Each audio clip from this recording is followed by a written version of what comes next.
On va commencer, donc on est au troisième Pérec du Tanya. On a vu la semaine dernière en fait le début du troisième Pérec, qui propose un début d'analyse de la structure de la Neshama, si on peut parler comme ça. On ne parle pas quelque chose de physique, évidemment, on parle de quelque chose de subtil, de spirituel.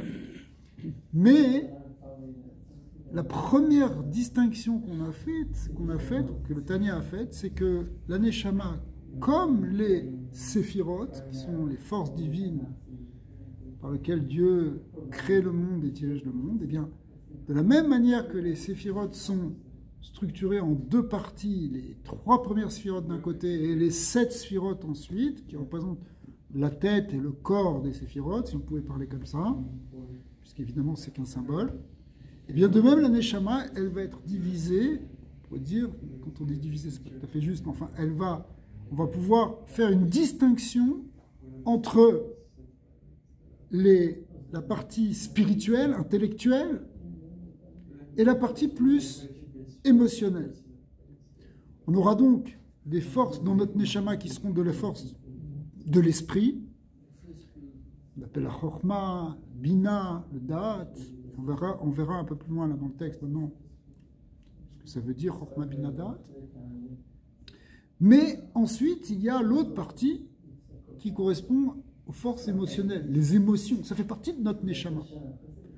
Notre émotion, par exemple, le sentiment d'amour, le sentiment de crainte, qui sont, on va voir, les deux midot, les deux aspects émotionnels majeurs, principaux. Tous les autres vont être des dérivés de ces deux forces. Et donc, on a à la fois un côté intellectuel et à la fois un côté émotionnel. Et on verra que pourquoi la Tanya nous présente toute cette structure, parce qu'en fait, l'enjeu pour devenir un tzaddik, ou du moins un bénoni, c'est-à-dire quelqu'un qui domine complètement son Yetzera, il faudra que le côté spirituel influence le côté émotionnel. Si quelqu'un il est uniquement dirigé par ses émotions, ça peut partir un peu dans tous les sens. Mais si on arrive à éduquer nos émotions, je ne dis pas simplement les contrôler au sens où je me contrôle, mais à les transformer, à les maîtriser, à les transformer, à les utiliser à bon escient, par exemple, utiliser pour des choses nobles, spirituelles. Par exemple, développer l'amour d'Hachem, pas simplement l'amour des choses matérielles. D'accord ? Si on arrive à faire ça, alors c'est comme ça qu'on va pouvoir peut-être se transformer et maîtriser et transformer notre Yetzara. D'accord ? La question, c'est comment on arrive à faire ça. Alors c'est ça justement l'enjeu de ce livre. Le Admor Azaken va donner énormément de conseils, très précis et très pratiques pour arriver à faire ça. On verra par exemple, je sais pas, des concepts comme la méditation, développer la joie, des choses qui seront très très très pratiques en fait. Le but du Tanya, surtout de la première partie du Tanya, 53 premiers chapitres, c'est de nous amener à quelque chose avec des résultats. C'est un travail, parce que c'est comme un travail, ça prend du temps. C'est comme si je te disais, tu veux devenir, je sais pas, tu as un objectif dans le sport, tu veux atteindre un certain objectif, je prends un exemple, hein, juste un exemple. Tu ne peux pas l'obtenir en une semaine, cet objectif. Si tu places la barre un peu haute, on va dire, il va falloir peut-être que tu travailles pendant quelques mois, peut-être un an, peut-être quelques années. Toi qui as fait du tennis, si tu veux devenir un tennisman professionnel, c'est plusieurs années d'entraînement pour arriver à un certain niveau. Mais les gens que tu vois là sur les grands cours de tennis, là, qui font les grands championnats, enfin les meilleurs joueurs mondiaux, ce sont des gens, ils se sont entraînés pendant toute leur jeunesse. C'est des années de pratique, de préparation, de travail. Alors, si tu peux imaginer que c'est comme ça à un niveau physique, il ne faut pas s'attendre non plus qu'à un niveau spirituel, ce soit des résultats immédiats. D'un coup, tu as changé complètement de personnalité. Enfin, quand je dis personnalité, ça veut dire que tu as changé si tu avais mauvais caractère, tu arrives maintenant à avoir un bon caractère, etc. Ça se fait pas forcément du jour au lendemain. Il y a un travail. Et ça, c'est pour ça que Tanya nous avait dit, ça peut être un chemin qui est long et court. C'est-à-dire long parce que parce que tu vas travailler en profondeur. Mais court parce qu'à la fin, ça va vraiment payer. D'accord? Alors que si tu penses des fois, tiens, je vais essayer une petite recette, et puis bon, ça marche un petit peu, et puis une semaine après, ça retombe, ça prouve que ce n'était pas exactement ça. Et à ce moment-là, ça s'appelle au contraire un chemin court et long, parce que tu veux aller dans la rapidité, tu veux aller dans la facilité, mais tu n'y arrives pas. Hein, ce que je veux dire, c'est vrai pour les études, c'est vrai pour tout. Eh bien, c'est vrai aussi pour la Avodat Hashem. La Avodat Hashem, elle demande de faire un travail quand même sur le long terme. C'est comme ça qu'on finit par avoir des fruits. Alors, le modèle que va proposer le Noazaken, de manière globale, c'est que le côté spirituel puisse transformer le côté émotionnel. Que nos émotions finissent par s'améliorer, être contrôlées, être tournées vers Hachem, qu'on n'ait pas des peurs des choses inférieures, mais qu'on ait la vraie crainte d'Hachem, qu'on n'ait pas simplement des désirs et des amours pour des choses matérielles qui nous attirent, mais qu'on éveille notre sentiment de Hava pour quelque chose de plus élevé, l'amour pour Hachem, l'amour pour la Torah, l'amour du prochain. Donc ça, c'est en fait, quand tu parles d'amour et de crainte, ici, tu parles de quelque chose qui est de l'ordre des émotions, normalement. Mais ces émotions, il va falloir qu'elles soient transformées, qu'elles soient canalisées, qu'elles soient sublimées vers quelque chose de plus élevé. Et c'est comme ça qu'on va finalement s'extraire du Yetzirah et le transformer pour ce qui était un Yetzirah au départ, ça va devenir au contraire un Yetzirah top, puisque au lieu d'aimer des choses inférieures qui sont inutiles et qui sont de l'ordre de l'illusion, finalement on va aimer des choses qui sont de l'ordre de l'essentiel, de l'éternel. D'accord. Alors venez, on reprend la lecture du Père Gimel, puisqu'on avait lu que quelques lignes. Père Gimel. Vine kol bechina ou madriga mishlosh elu nefesh ou neshama. Donc, dans chaque madriga, lorsqu'on parle du nefesh, du roi, de la neshama, on n'a pas encore développé exactement ce que représentent ces trois niveaux de l'âme. Mais en tout cas, tous ces niveaux, kulam et eser bechinot. À chaque fois que tu regardes sur le nefesh, ou le roi, ou le neshama, tu peux toujours te 10 degrés dans chacun. Il y a 10 parties du nefesh, 10 parties du roi, 10 parties de la neshama. Pourquoi?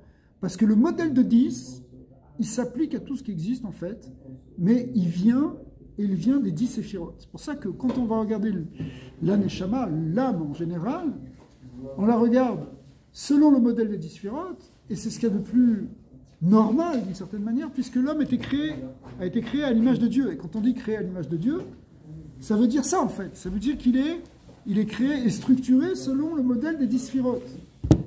Alors, ces 10 séphirotes, elles sont comment? Donc, puisque les âmes, elles viennent en fait du Nishtal Shelou, c'est-à-dire d'un enchaînement de causalité qui a fini par provoquer cette âme qui vient en fait de ces 10 séphirotes, c'est-à-dire que c'est le shoresh des Neshamot, elle est dans les 10 séphirotes, donc on retrouve les 10 séphirotes, les modèles de 10, dans le Nefesh, ou dans le roi, ou dans le Neshamot. Alors, on n'a pas parlé, c'est peut-être volontaire, on verra après.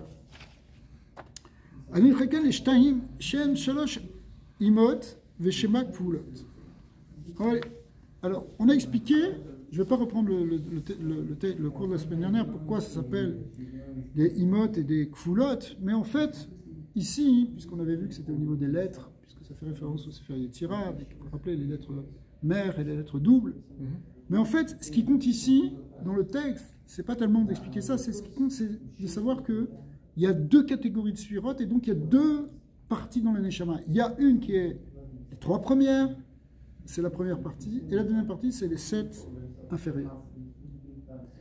Pourquoi? Parce que ça correspond, les 3 premières, c'est Chokhmah, Bina, Da'at, ce sont les aspects intellectuels, spirituels.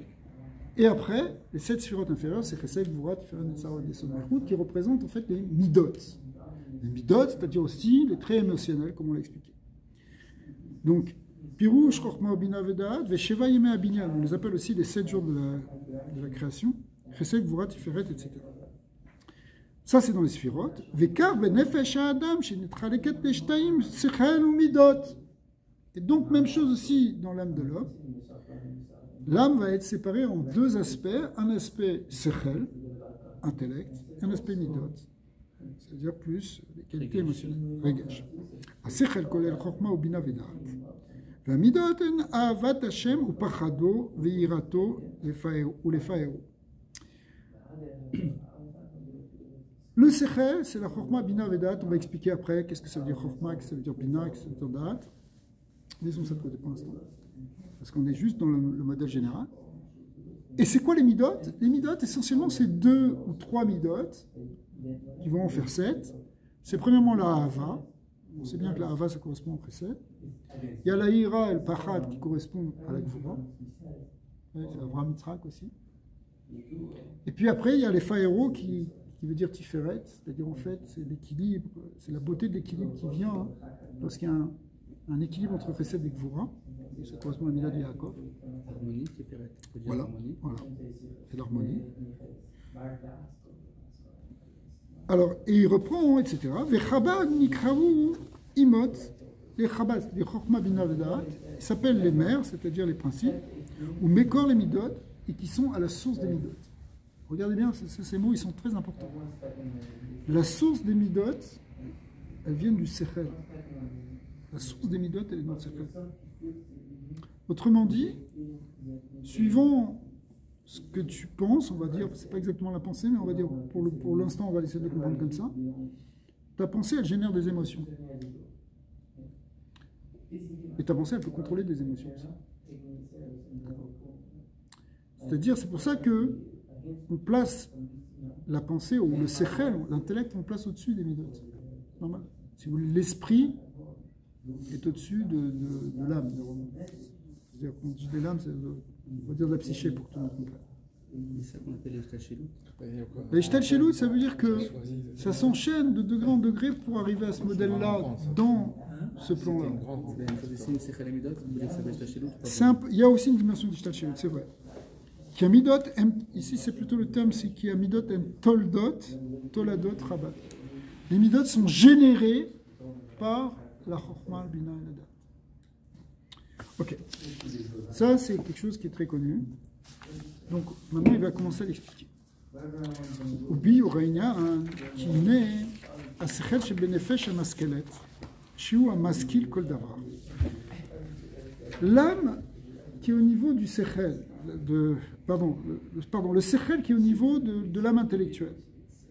Alors, Shiu à Maskil Kol Davar, Nikra Chochma Koachma. Donc il va commencer à nous expliquer qu'est-ce que ça veut dire Chochma. Après il va nous expliquer ce que veut dire Bina, et ensuite Dat. Chochma, c'est quoi? C'est Kohar Ma. C'est les mêmes lettres. Quand tu prends Chochma, tu les permutes un peu, ça fait Kohar Ma. Kohar, ça veut dire le potentiel, la puissance, les choses en puissance, en potentiel. On va dire potentiel, on comprend mieux quand on dit ce mot, mais en fait, ça veut dire, il faudrait te dire par puissance. Ma, le mot Ma, il veut dire quoi? Ça veut dire, qu'est-ce que ça veut dire? C'est un peu mystique, ça, Kohar Ma. Kohar, ça veut dire la chose telle qu'elle est à un niveau encore potentiel, qu'on n'a pas encore expliqué. Je vais vous prendre un exemple. Tout d'un coup, tu as une idée. Waouh, il faudrait que je fasse ça. Mais, pour l'instant, tu ne l'as pas encore du tout développé. Tu n'as pas encore réfléchi, tu n'as pas encore pesé le pour ou le contre, tu n'as pas encore vu les détails de la manière de le faire. C'est juste l'idée brute. L'idée, c'est encore qu'un potentiel. Oui, je vais te dire, vas-y, développe ton idée. Vas-y, essaye, vas-y, travaille dessus. Reviens-moi demain, écris quelque chose dessus. Pourquoi? Parce qu'elle est encore qu'à l'état de potentiel. C'est ça, Kohar-ma. D'accord? C'est l'idée de génie que tu n'as pas encore développée, c'est la Chochma. C'est ça la Chochma. La Chochma, c'est l'intuition première. C'est le départ même de la pensée. C'est pour ça que ça va être représenté, c'est pas marqué ici, mais c'est marqué dans d'autres endroits, elle va être représentée par la lettre Yud. Parce que la lettre Yud, c'est encore qu'un point qui commence à se dessiner, mais c'est encore qu'un point. Donc on est encore dans le potentiel. C'est l'intuition, des fois, rien qu'avec la Chochma, on a déjà tout compris, mais on n'a encore rien expliqué. Bon, Chaba. Ou que j'ai motzi kocho à la poêle. Mais maintenant, quand tu vas développer ce potentiel et que tu vas lui donner une certaine réalité, c'est-à-dire que tu vas commencer à y réfléchir, à l'analyser, ouais. C'est-à-dire chez Mitbonen, Mitbonen, ça veut dire réfléchir, ça veut dire méditer. Tu médites sur une idée, tu penses à quelque chose, tu penses au concept, tu tournes autour de ces aspects. Oui, peut-être je vais faire ça, c'est comme ça, c'est quoi les tenants, les aboutissants. D'accord ? Commencer à construire autour de tout ça. Ça correspond à quoi? Ça va correspondre à Bina. D'ailleurs, Bina, ça veut dire bonnet, ça veut dire construire. Leitbonen, ça veut dire réfléchir, méditer. Donc, chez Mitbonen, Besichlo, les Havin, ça veut dire quoi? C'est la même chose que Bina, n'est-ce pas? Havin, c'est comprendre. D'avar les Oshro, ou les Omko, c'est-à-dire pour comprendre une chose dans son authenticité, dans sa vérité, dans sa profondeur. Mitor Eze Davar Chochma Muskal, Besichlo, on est page 14 en haut. Nikra Bina, ça c'est Bina. Ok, donc je répète, Chochma c'est l'intuition première, c'est la pensée qui ne s'est pas encore développée, c'est l'idée. Connaissance, on va passer une connaissance ou pas vraiment? On ne parle pas encore de connaissance. Connaissance, on va en parler plus dans le terme de date, mais dans la Chochma, hein, c'est le potentiel, c'est-à-dire c'est l'idée brute que tu n'as pas encore développée. C'est ça aussi que des fois dans certains soirées on va appeler la Chochma, on va l'appeler le golem. Un golem c'est quoi? C'est comme un morceau de... C'est encore quelque chose qui est informe. C'est encore qui est informe parce que tu ne l'as pas encore donné forme à cette pensée. Elle est juste intuitive. Alors, et Bina, c'est quand tu le développes. Vn, M, Avael. Et on les considère comme père et mère. C'est comme si la Chochma, c'est le père. Pourquoi? Parce que c'est l'idée première. Et la Bina, c'est la mère. Pourquoi? Parce que, si vous voulez, dans la symbolique du père et de la mère, c'est que le père, il donne une graine dans la mère, c'est le potentiel, et c'est dans la maman qui va développer le bébé dans son ventre. C'est la matrice qui construit l'enfant, il se développe. Au départ, tu as juste une cellule. Donc une cellule, c'est un potentiel, c'est un cohort. C'est un cohort ma ici. D'accord? Et après cela, ça se développe, et ça grandit, ça structure, et ça se différencie, et on voit un fœtus avec une tête, avec des bras, avec des jambes, etc. Donc, ce développement-là, il correspond, si vous voulez, maintenant, au niveau du sechel, à la bina. On appelle ça aussi des fois le cerveau droit et le cerveau gauche. Ouais. Puisque c'est comme ça qu'on le représente sur la sphirote. Donc, ça serait l'embryogénèse et l'organogénèse. Oui, peut-être. Peut-être.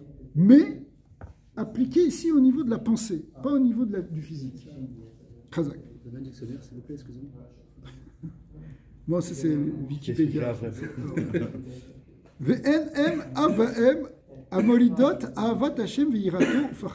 Mais, finalement, ça va être quoi le bébé? Ça va être quoi, à part d'avoir des idées? Parce que c'est bien d'avoir des idées. Ça ne suffit pas. Il faut passer à quelque chose de plus concret. Alors, comme on parle ici, pas forcément de quelque chose d'une pensée pour faire quelque chose de concret, mais plutôt pour savoir quel effet ça fait sur nous et en nous, cette pensée, ce sechet, eh bien, on va comprendre que cette pensée, elle va générer des émotions. Par exemple, je vais vous donner un exemple. On ne va pas parler de quelque chose que tu veux faire physiquement ici, mais suppose que tu as compris quelque chose tout d'un coup sur la Torah ou sur Hachem. Tu as compris quelque chose sur la grandeur d'Hachem. Puis tu as développé cette idée, tu as réfléchi. Oui, c'est incroyable, puis ça correspond à ça, et c'est ça qui s'est passé. Et c'est extraordinaire. Qu'est-ce que ça génère après ça? Des sentiments. Soit des sentiments d'amour pour Hachem. Tu as compris qu'il est grand, quel chesed il a fait, quel chesed il t'a fait. Donc tu as des sentiments de reconnaissance, tu as des sentiments de hava. Ou tu peux avoir des sentiments même de ira. Mik Hachem el Keno. Pourquoi? Parce que tu as pris conscience de sa grandeur. Yaakov Avinu, quand il s'est allongé à l'endroit du Kodesh à Kodashim, quand il s'est réveillé, il a dit, mais waouh, Manora Makomazé, il a pris conscience. Il a une conscience, il a une compréhension au niveau du Sechel, de la grandeur de l'endroit où il était. Ça a généré un sentiment de ira. Si j'avais su, je ne me serais même pas couché là. Pourquoi? Parce que sa compréhension a généré des pensées, a généré des émotions. Hein? L'émotion ici, c'est des émotions de Yirat Hashem, de Havat Hashem. Et ça, c'est très important parce que, qu'est-ce qu'on fait dans la tefila? La tefila, c'est justement l'endroit où on peut travailler sur nous. Dans la tefila, on essaie justement de développer des sentiments pour Hachem. Pourquoi tu fais Alléluia, pourquoi tu as tout psouké des Imra? C'est pour développer des sentiments d'Ahava et de Hira vis-à-vis d'Hachem.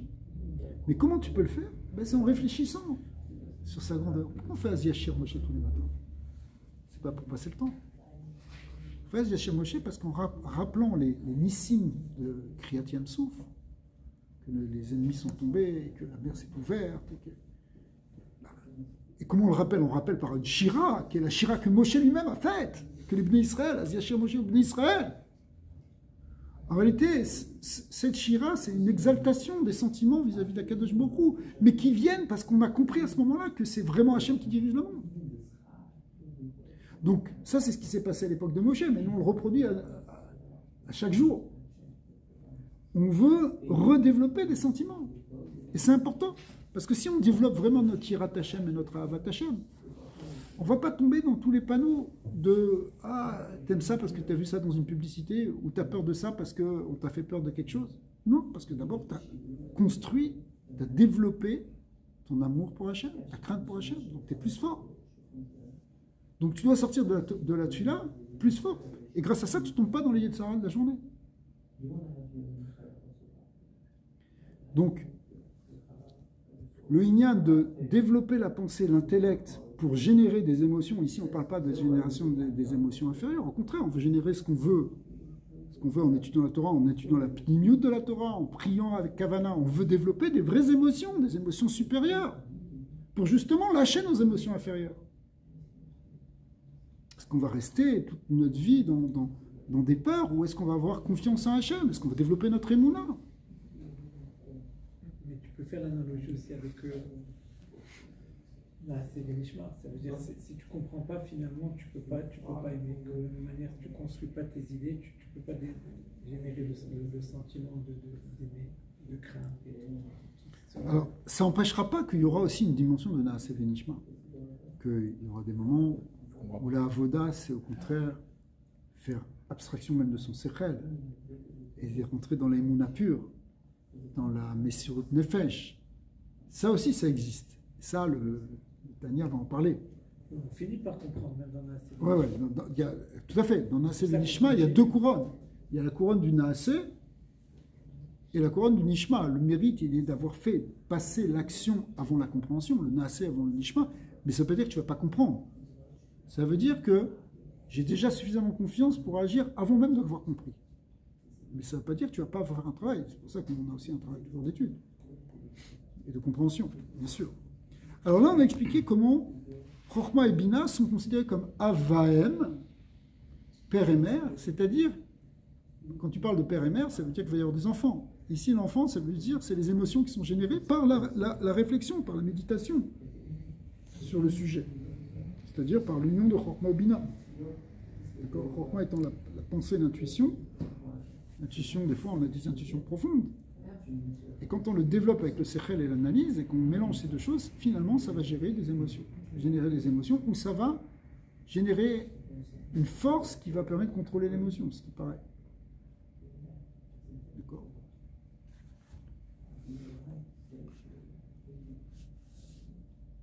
Daniel, on peut dire aussi que peut-être l'émotion du Yitzhak qu'on nous a donnée, c'est cette même émotion qu'on a transformée pour justement servir Hachem. Cette émotion, elle a été créée là justement pour utiliser pour Hachem. Ça peut être aussi ça. On va voir en fait qu'il va un peu plus construire et expliquer que, puisqu'on avait dit d'emblée qu'on avait le Nefesh à Béami et le Nefesh à Sikhli ou le Nefesh Eloki, les deux sont construits aussi avec des émotions et un Sechel. Sauf que donc on aura des émotions qui viennent du Nefesh Abahami, on peut avoir des émotions qui naissent dans le Nefesh Eloki. Vous vous rappelez qu'ici, en fait, on est en train de parler du Nefesh Eloki. C'est ce qu'il avait dit au début du deuxième Pérec. Il avait dit Nefesh Hasheni Be'Israël ou Chelek Eloka Mimaal Mamash. Et c'est celui-là qu'on est en train d'expliquer. Mais en fait, le Nefesh Abahami, il est aussi construit de manière. C'est-à-dire de Sechel et Midot. Sauf que dans le Nefesh Abahami, le Sechel, il est tout petit. et c'est les midot qui l'emportent. Dans le nefesh Eloki, ça devrait être le contraire. C'est le sechel qui est plus grand et les émotions qui suivent. Par exemple, une BMA, c'est pour illustrer ce qu'on est en train de dire. Une BMA, c'est pas qu'elle n'a pas de cerveau. Elle a un cerveau, mais qui c'est qui contrôle la BMA? C'est uniquement ses désirs. Elle a envie de manger, elle mange. Elle n'est pas en train de se dire, bon, je vais faire une kafia, je vais manger une demi-heure. Ça n'existe pas chez la BMA. Pourquoi? Parce que son sechel, il est totalement battel, côté gouffre, côté inférieur. Si c'est comme ça dans l'animal, c'est que c'est un peu comme ça aussi dans notre âme animale. Notre âme animale, elle ne pense pas faut faire un régime. Elle dit j'ai faim, je mange. Enfin, tu fais appel à quelque chose de plus intellectuel qui va revenir de ton âme rationnelle, qui viendra dire non. On va contrôler un peu tout ça. Ouais. Parce que le côté animal, lui, par définition, le sechel, il est très très secondaire. Il n'y a pratiquement pas de sechel dans le côté animal. Mais ça ne veut pas dire qu'il n'y en a pas un. Il y a un sechel de l'animalité, mais qui est, on le sait maintenant, c'est un sechel inconscient qui fait que ça le protège, ça le dirige aussi. Mais c'est quand même le côté inférieur qui domine dans l'animal. Alors que dans l'âme divine, c'est le contraire. C'est le sechel normalement qui l'emporte. C'est pour ça que le sage, il est dirigé par son sechel. Notre travail, donc le travail, c'est de faire ressentir notre sechel BMI à notre sechel. Alors on va voir. C'est pas forcément comme ça qu'on va dire les choses, mais on va voir qu'il va y avoir une lutte entre les deux, entre l'âme animale et l'âme divine. L'âme divine, il va falloir qu'elle l'emporte dans l'âme animale, qu'elle la soumette, qu'elle la transforme après. Alors moi, je parle du côté sechel animal et sechel loki. Alors le sechel, oui, si tu veux, on va voir. On va voir comment le Balatania va le dire, parce que c'est pas si facile de l'expliquer comme ça. C'est-à-dire que c'est pas que c'est directement un sechel contre un sechel. C'est plutôt une neshama entière contre une neshama entière.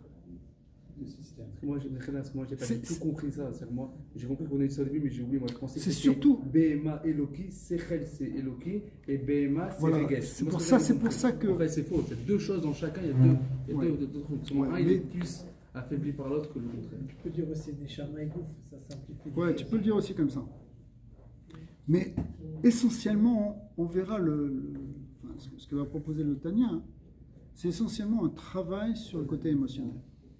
À partir du côté intellectuel, il faut transformer nos émotions parce que c'est elles qui dominent dans l'effet Shabbat. Donc si on arrive à les élever, à les transformer, c'est là qu'on va gagner. Le Sechel et l'effet Shabbat, on s'en occupe pas tellement. En fait. Là, il y aurait beaucoup de choses à dire, mais c'est pas ça vraiment le problème. Le problème, essentiellement, c'est nos émotions. Pourquoi on réagit comme ça? Pourquoi on tombe dans ça? Pourquoi? Parce qu'on a des peurs. Parce qu'on a des ta'avot. Alors on fait ça. Okay? On ne fait pas ça. On sait que des choses seraient bonnes pour nous et on ne les fait pas. Et inversement, il y a des choses qui ne sont pas bonnes, on sait que ce n'est pas bon et on les fait quand même. Pourquoi? Parce que les émotions du nefesh habahami, du côté inférieur, elles nous tirent par là, On est tous comme ça. Si on n'était pas comme ça, c'est qu'on serait déjà des sadikim. Ok? Donc l'enjeu maintenant de la Avodat Hashem, c'est justement de transformer ça. C'est d'arriver à changer ce rapport en fait au monde, ou ce rapport à nous-mêmes. Des fois c'est très profond, c'est inconscient, on n'arrive pas, c'est très très difficile.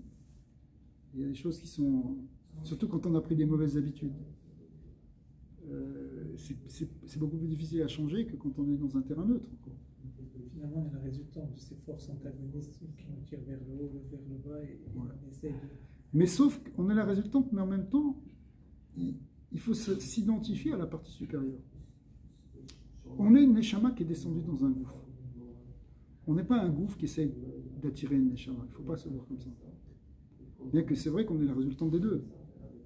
Mais notre neshama, elle est venue en shtichut, elle doit dominer ce nefesh habahami. C'est comme ça qu'on doit se voir. On doit se voir comme des princes envoyés du ciel pour venir mener une lutte. Déjà une lutte dans notre gouffre. Ok. C'est-à-dire, Rabbi, le tzaddik, il a plus cette lutte-là. Non, le tzaddik, il a déjà gagné la guerre. Il a gagné la guerre. Ouais. Et le Benoni, c'est quelqu'un qui gagne tout le temps la guerre. Qui ne perd pas les combats. C'est tzaddik et tzaddik amour.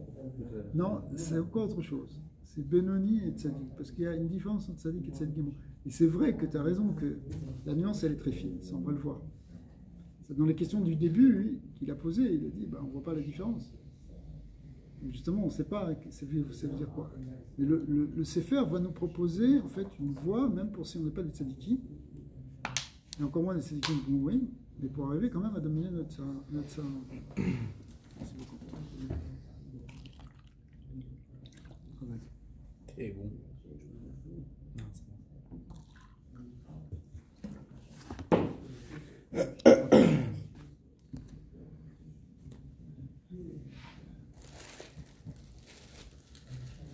Ok, alors on reprend le texte. Donc, une des choses qui va générer la Havat Hashem, Virat Hashem ou Pachado, qui a Sechel chez Benefesh à Maskelet, parce que le Sechel de l'âme intellectuelle, c'est-à-dire ici de l'âme spirituelle, on ne va pas rentrer trop dans ces termes-là, qui est Shemit Bonen ou Mahamik Meod Begadlut Hashem, lorsqu'elle va méditer et approfondir beaucoup sur la grandeur de Dieu. Par exemple, par exemple, tu médites sur le fait qu'Hachem il est partout dans tous les mondes, c'est lui qui remplit tous les mondes, c'est sa lumière qui remplit tout, c'est elle qui donne toute la chayout dans tout l'univers. Ou bien Vesovev Kolalmin, qui transcende tous les mondes, qui est au-delà même de tout ce qu'on peut imaginer, il est Ensof. Vekulu Kame Kelo Chashiv. Méditez aussi sur le fait qu'il n'y a rien finalement face à lui. Rien n'existe véritablement, on avait parlé de ça quand on avait fait les premiers shurim. Alors, Nolda, Venetorera, Midat, Ira, Taromemut, Bemocho, ça va générer une Ira, Taromemut. Une Ira, Taromemut qui va naître au départ dans le cerveau, si vous voulez, ou Marshavato, mais qui va amener les Ira, ou les Boshesh, Migadluto, Idbarar. On va arriver à une Ira, une boucha de sa grandeur, comme quelqu'un. Quelque chose que tu peux ressentir, des fois tu vas voir un grand tzaddik, tu n'oses même pas parler. Ben, imagine, tu peux ressentir la même chose devant Hachem encore plus. Ce qu'on appelle Irat HaRomemut. Chez En la Sof et Tachlit, parce que tu comprends que sa grandeur, elle est à En la Sof et Tachlit.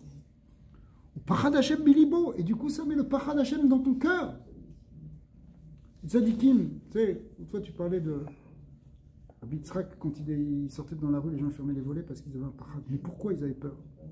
Parce que lui, il avait le Pachad Hashem dans son cœur. Il avait tellement Yirat Hashem que ça se transmettait autour de lui. C'est pour ça qu'on a peur des fois d'aller voir un tzaddik. En fait, pas parce que le tzaddik est dangereux, mais parce que le tzaddik, il a Yirat Hashem et il transpire cette Yirat Hashem. Mais cette Yirat Hashem, pour qu'elle soit dans son cœur, il faut d'abord qu'elle soit dans sa tête. Et comment elle est dans sa tête? C'est parce qu'il prend conscience de la grandeur d'Hachem. Il sait, là, il perçoit la grandeur d'Hachem. Du coup, ça génère ce sentiment de Yirat Hashem. Donc, c'est au départ, ça naît dans le cerveau. C'est les deux mots qui sont employés ici. Il dit comme ça que Vinitorera midat yirat romimut bemocho, dans son cerveau, ou marshavato et dans sa pensée, l'ira ou l'idboshesh migadlut Hashem, shen la sov et tarkit, au pachad Hashem belibo. Et il va avoir le pachad Hashem dans son cœur. Veshuv yitlaef libo be'ava. Et du coup, puisqu'il a ça, ça va embraser son cœur d'amour. Aza, un amour puissant qui riche péèche comme des braises ardentes. Vous savez, les tzadikim, une fois le Admoazaken, il commençait à parler de Torah, littéralement il se roulait par terre, de transe, tellement il était embrasé, son visage était. Des fois il a fallu l'arrêter parce que c'était dangereux. Tellement il s'embrasait d'amour d'Hachem, parce qu'il était en train de développer des concepts et il percevait ces choses-là, et ça enflammait son cœur d'amour pour Hachem, sa neshama va décoller. Des gens très très spirituels. On parle des summums des tzadikim ici. Mais le principe, il est là même pour nous, à notre niveau. Kerish Pe'esh. Donc là-bas, c'est Ava, Aza, Kerish Pe'esh. Un amour puissant, comme des braises ardentes. Une braise ardente, ça brûle à 1000 degrés, 800 degrés. C'est pas une petite flamme. La braise elle-même, très, très, très, très forte. Imagine un feu d'amour comme ça que tu as dans ton cœur. Tout ça, ce sont des termes pour dire le désir, un amour tellement puissant. Une âme qui aspire, qui désire quoi? Les gadlut ensof baruchu, qui désirent cette grandeur de ensof baruchu. Vi kalut hanefesh, c'est ce qu'on appelle aussi kalut hanefesh. Tout ça, c'est des termes qui reviennent très souvent dans la phrase. C'est une extinction de l'âme. L'âme, elle s'éteint dans le divin. Quand on dit elle s'éteint, ça veut dire elle s'abîme en Dieu. Tout ça, c'est des vrais termes qu'on emploie. C'est-à-dire, elle veut se fondre en Hachem. Chazak. Elle veut disparaître en Hachem. C'est un désir comme ça de retourner à sa source. Kedirtiv, nirsefa, vegam kalta nafshi. Mon âme est morte de désir.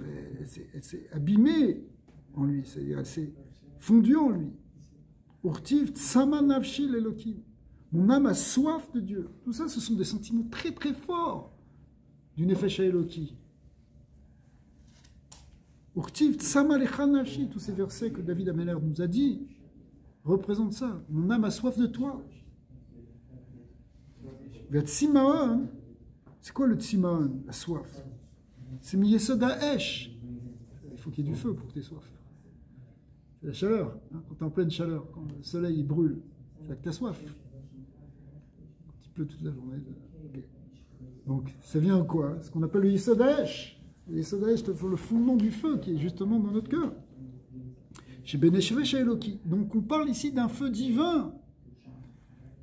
Hein, vous savez qu'il y a dans le Beth Amikdash, on se dit qu'il y avait un Esh qui était Yored Milmaala. Un feu qui descendait d'en haut pour brûler les corbanotes qui étaient mis sur l'autel. Et ce feu, d'ailleurs, il prenait comme une forme de lion qui venait dévorer ses proies. Ça représente ce feu qui descend du ciel. C'est le même qui est descendu ici sur l'autel d'Eli Wanavi. D'accord? Qui a même brûlé les bois alors qu'ils étaient mouillés, parce qu'il dévore tout. Pourquoi hein? Pourquoi il y a ce feu-là? Ben, c'est le feu, justement, de la Havat Hashem. C'est le feu du Yesod HaEsh au niveau divin. Par contre, il y a aussi un feu, le feu du Yetzer Hara, qui est Yesod HaEsh du Nefesh HaBahami, qui est du Nefesh Yesodi, du côté inférieur. C'est qui te brûle pour le kaas, qui te brûle pour... Ok? Ok, Moshe Katuv, Ativim, comme les scientifiques, on va dire, ont dit, parce que là-bas ils ont expliqué, hein, Ativim, c'est-à-dire les naturalistes, littéralement, c'est-à-dire c'est ceux qui connaissent les sciences de la nature, qui expliquent que la soif, elle vient du Yesod HaEsh. V'chen eita be'etz chaim chez Yesod HaEsh ou belev. Non, après avoir parlé des scientifiques de l'époque, on parle maintenant des Mekoubalim. Le Etz Chaim, c'est le Harizal, explique que le Yesod HaEsh, le fondement du feu, se trouve dans le cœur. Ou Mekor Hamayim va lichut me'amor. Par contre, le côté eau, humidité, froid, exact, froid et humide, c'est le cerveau. C'est pour ça qu'il y a souvent une opposition entre le cerveau et le cœur. Même qu'il y a des positions parfois entre l'eau et le feu. Le feu, ils peuvent des fois se combattre. Et pourquoi? Parce que c'est pas la même nature. Par exemple, il y a des choses que tu as bien compris, que tu voudrais faire, mais le cœur, il te dit non. Okay. Pourquoi? Parce qu'il ne faut pas se laisser faire.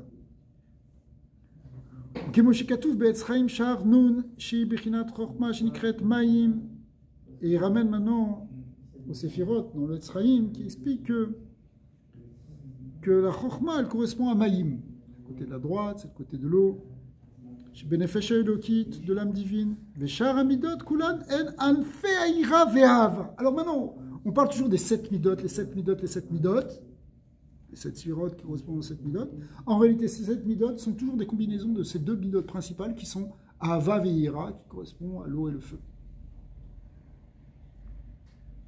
Vetoldoteyem, et ce qui va être généré par ces midot primordiales. Kimoshikatu bimkom après. Ok. Et là, c'est l'eau. Alors donc on a expliqué, la chorma c'est plus le côté de l'eau, la bina c'est plus le côté du feu. En fait il n'a pas vraiment trop rentré dans des détails sur ça, mais ça correspond à ces deux choses. Parce que la bina on a tendance à aussi la placer dans le cœur. Les bina lève Mévin, comme c'est marqué dans la petite de Eliyahu. Je ne veux pas trop compliquer. Maintenant, on avait dit que le côté intellectuel, c'était Chorma, Bina et quoi encore? Da'at. Alors, c'est quoi Da'at? On va voir l'explication maintenant du mot Da'at. Ve'ada'at, umilashon, ve'adam yada et chava. Le mot Da'at, la première occurrence qu'il y a dans la Torah, hein, c'est la première fois que ça apparaît dans le Chumash, c'est dans le verset qui dit que Adam a connu Chava. Il a connu, c'est-à-dire s'est uni avec elle. Donc le lien de Da'at, c'est un lien d'union. Lachon it kashrut vit chabrut, c'est attaché, c'est unifié. Chez Mekacher Da'ato, qu'est-ce que ça veut dire au niveau intellectuel? Ça veut dire qu'en fait tu attaches ton esprit Bekesher amitz vechazak meod, avec un lien fort, puissant, très puissant. Veitkam arshavato, c'est-à-dire quand tu te concentres fortement et que tu peux t'attacher et que tu réfléchis vraiment à quelque chose. Veitkam arshavato bechozek begalut ensof baoru. Maintenant, au niveau du Fesharekim, c'est que maintenant tu vas te concentrer très fort sur la grandeur d'Hachem. Imagine que maintenant tu étais en train de réfléchir à quelque chose et maintenant tu vas te concentrer sur ce point. Veno masir dato, et tu te déconcentres pas. La concentration ici, c'est quelque chose qui est de l'ordre du date. Parce que quand on se déconcentre, en fait, on perd l'esprit, on perd le date de la chose. Qui av mishiu chacham venavon begalut ensof. Parce que si tu as seulement chorma ou bina, chacham venavon, c'est-à-dire chorma ou bina. C'est-à-dire, tu as pris la conscience qui est la grandeur de Dieu. Tu as réfléchi sur la grandeur de Dieu. C'est bien, mais ça ne suffit pas. Si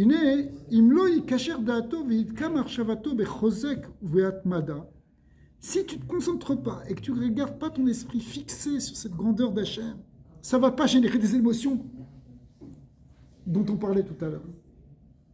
C'est vrai que tu as eu la chorma d'avoir compris que Hachem il est grand.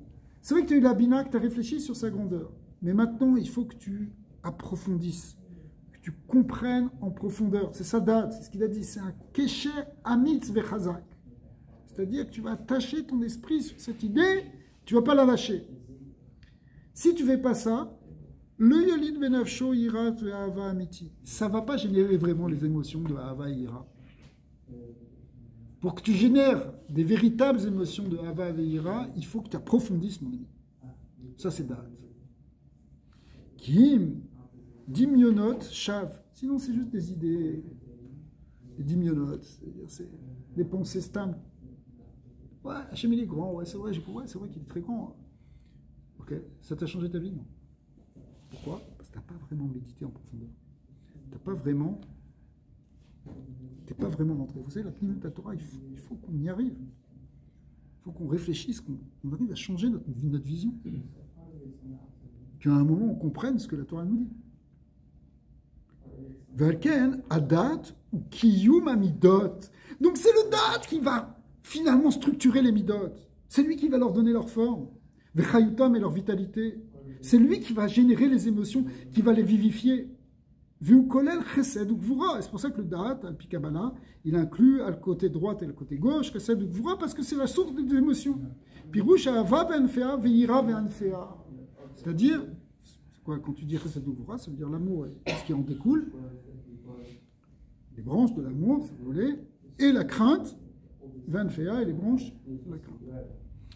Donc, pour résumer ce qu'on a vu ce soir, Derek Gimel nous a dit que l'âme divine se sépare en deux parties, le côté spirituel, intellectuel, Chokma Bina Da'at, et d'un autre côté, les 7 midot.